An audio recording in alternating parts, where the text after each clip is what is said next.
हमने पहले भी कहा था कि सम्राट चौधरी जी कि बिहार सरकार का खजाना खाली है, कोई काम नहीं हो रहा, भ्रष्टाचार पे भ्रष्टाचार हो रहा है, रिशु जैसे मामले सामने आ रहे हैं, कोई कार्रवाई नहीं हो रही है, सत्ता में बैठे लोग उनको संरक्षण देने का काम कर रहे हैं, डेली हत्या, लूट, अपहरण और अपराधी जो है बेलगाम हो रखे हैं, नीट जैसे मामले, परीक्षाएं जो है, पेपर लीक हो रहा है, माताओं बहनों को अब तक 2 करोड़ रुपए का जो वादा किया था वो नहीं दिया गया, पेंशन लोगों का बंद है, विधायकों को, मंत्रियों को तनख्वाह नहीं मिल रहा है, कोई काम नहीं है। इसलिए ध्यान भटकाने के लिए जो आप कह सकते हैं कि जो राजनीति जो है सम्राट चौधरी जी की, ध्यान भटकाने के लिए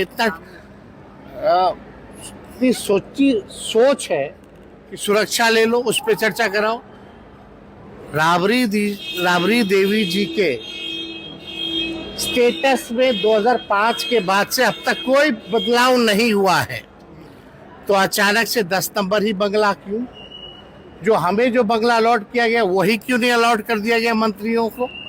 तो ये केवल न्यूज़ मीडिया में मैनेजमेंट बनाने के लिए, क्योंकि इनकी सरकार के पास पैसा नहीं है और ना इनमें विल पावर है कोई काम करने की।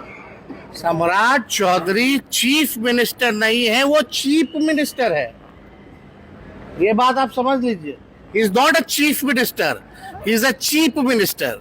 तो चीप राजनीति, नकारात्मक राजनीति और छोटी सोच के साथ, एक घृणा भाव के साथ वो राजनीति कर रहे हैं।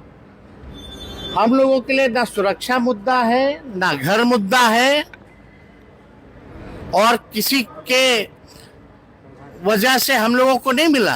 हम नेता विरोधी दल है इसलिए हमको मिला था घर, अभी भी है। राबड़ी देवी जी पूर्व मुख्यमंत्री होने के साथ साथ नेता विरोधी दल है, उस नाते मिला था। लेकिन जो 5 नंबर भी ले रहा हो, सेंट्रल से भी सुरक्षा ले रहा हो, वो बड़ी बड़ी बातें क्या करेंगे लोग?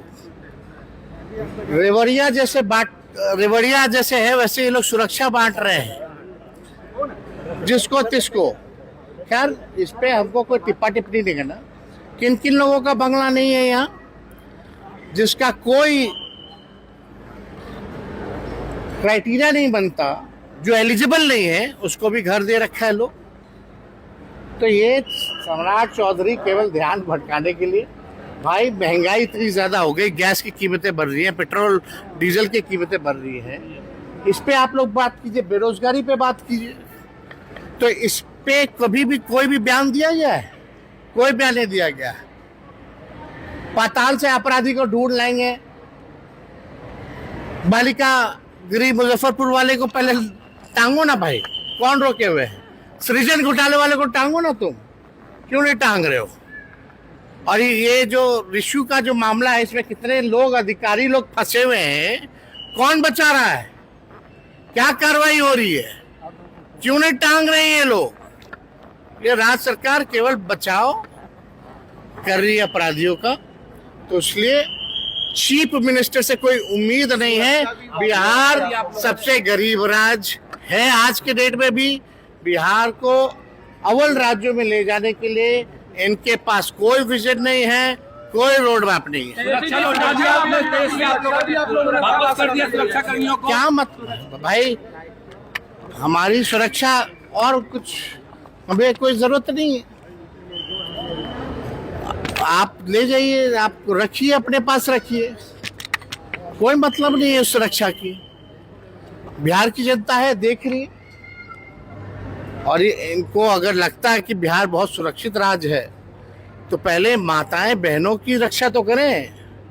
बच्चियों के साथ गैंग रेप हो रहा है, दिन दहाड़े पटना में गोलियां चलती हैं, किसी पे कार्रवाई नहीं होता है।